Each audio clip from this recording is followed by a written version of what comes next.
Sherlock is a British TV series and modern retelling of the Sherlock Holmes novels written by Sir Arthur Conan Doyle and stars Benedict Cumberbatch as Sherlock Holmes and Martin Freeman as John Watson. Basically, I presume you guys know what Sherlock is because it is one of the biggest shows on TV right now. Now, I've been a fan of the show since about Season 2. When Season 1 was on TV, I didn't pay much attention to it because I didn't quite know what it was. But when Season 2 came out, I watched that and it blew me away, and I've been a fan of the show ever since. For me, I think Season 1 is a really good start to the show and introduces the setting and characters really well. Season 2, though, that's where everything was upped, and it is easily my best season of the show. Like, it has my favourite episode of the show as well, the Reichenbach Fall. If you have not heard of that episode or seen it, I highly recommend you watch that episode, or preferably the whole show if you haven't seen it already, but that episode is honestly one of the best things I've ever seen on TV, ever. And then there was a fairly long gap, and then we got Season 3, which I think is very, very good, and is very close to being just as good as Season 2, but there are a couple of things that just let it down in a way. And then there's The Abominable Bride, which was the one-off special released last year. And still to this day, I have mixed feelings about that, because even though the cinematography and editing was some of the best I've ever seen, period, the story, on the other hand, got way too complex for its own good, to the point where the story was so complicated and so confused with the amount of twists and flashbacks used that it kind of got tangled up in its own story. And the worst part about it is that by the time that one-off special finished, we were still in the same place we were at the end of Season 3, and none of the questions were answered, and nothing had been progressed, and I was very, very pissed off. Which is why I went into Season 4 both excited and hesitant. I was excited to see whether certain questions would be answered, and of course, because Sherlock is back. But I was hesitant because I didn't know whether they were going to end up repeating the exact same thing they did in that one-off special. So, what did I actually think of Season 4? It's not the best season of Sherlock. I mean, it has some good moments, but compared to what they've done in the past, this really is not the best thing they've done. Now, the main reason I loved this show in the first place was for two specific reasons. The first one being that I loved seeing Sherlock and Watson solving cases together. The second one is seeing Sherlock come face to face with a villain of similar intellect to him, with the likes of Moriarty, Irene Adler and Charles Magnuson, which are arguably some of the best villains there have ever been on TV.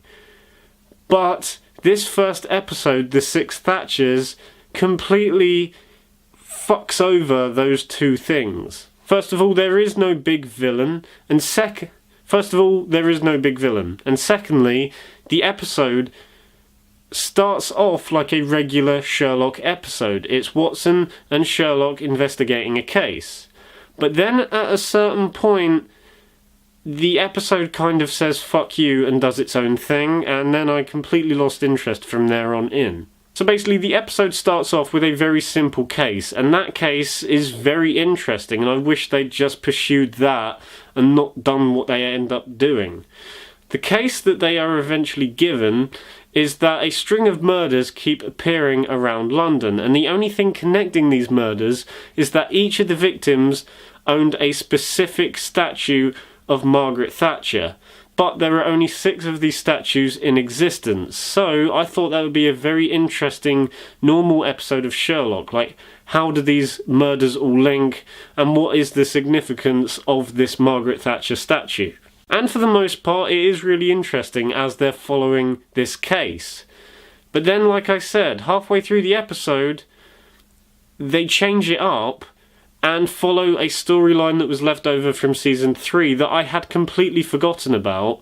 And by the time they bring it back up, I was kind of like, oh yeah, that's a thing. And in all fairness, it was not that interesting. I would have preferred to have seen them resume the rest of the case. But seeing that the case led into what we eventually got, I really lost interest, and it is really boring. Now, the story that the rest of the episode goes towards is focused around one specific character, and even though this character is one of the best in the series, the eventual thing that ends up happening to this character, I felt did not have the emotional impact that they ended up going for, which is why I didn't really care what ended up happening to this character, which is a shame, because like I said, really enjoyable character, but the way that person went out kind of felt very lackluster, and I'm ashamed, because that was a good character that they just wasted. So seeing how disappointing the first episode was, I went into the second episode a bit more sceptical. But the second episode is a lot better because it brings back the thing that I wanted to see in the first place, and that is Watson and Sherlock trying to solve a case.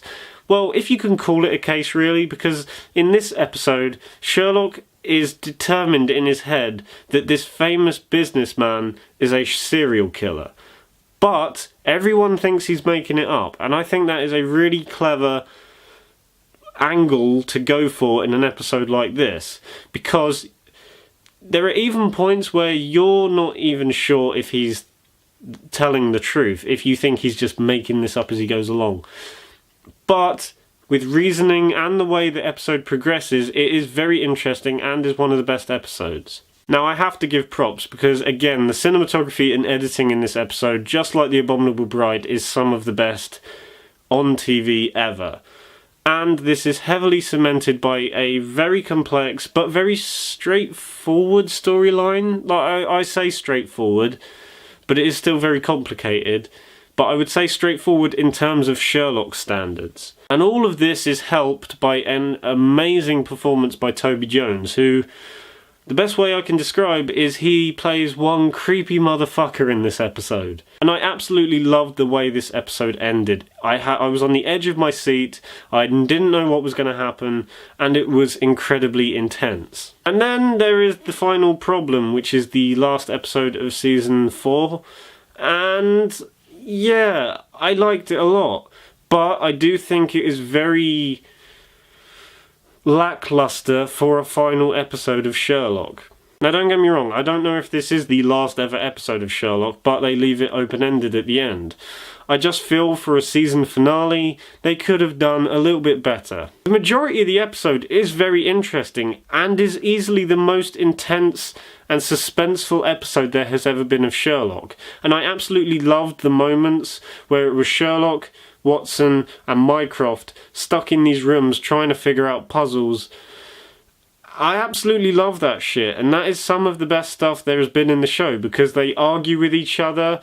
You don't know whether Sherlock is going to lean more towards his brother or Watson, and it's just incredible to watch, and some of the things they are faced to do are really heart-wrenching. Also, the way certain characters return is very interesting to see as well. You don't know, I really did not know what was going to happen, and the way they link stuff from previous seasons does make sense and is very enjoyable.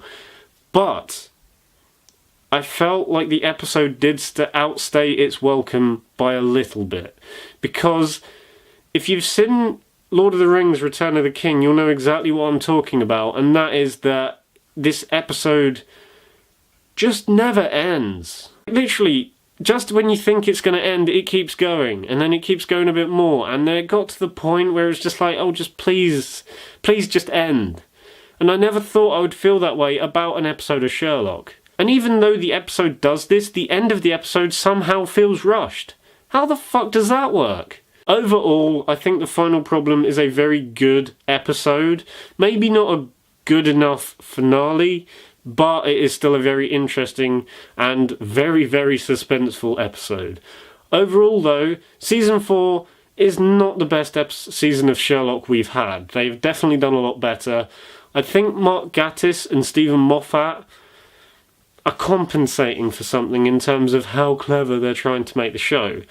Like, it does get to a point in this season where they try and be a bit too clever, if you get what I mean. Despite that though, I still did enjoy the season, and I'm going to give Sherlock Season 4 a very high 7 out of 10. I still recommend it for fans of Sherlock, but yeah, they have done a lot better in the past.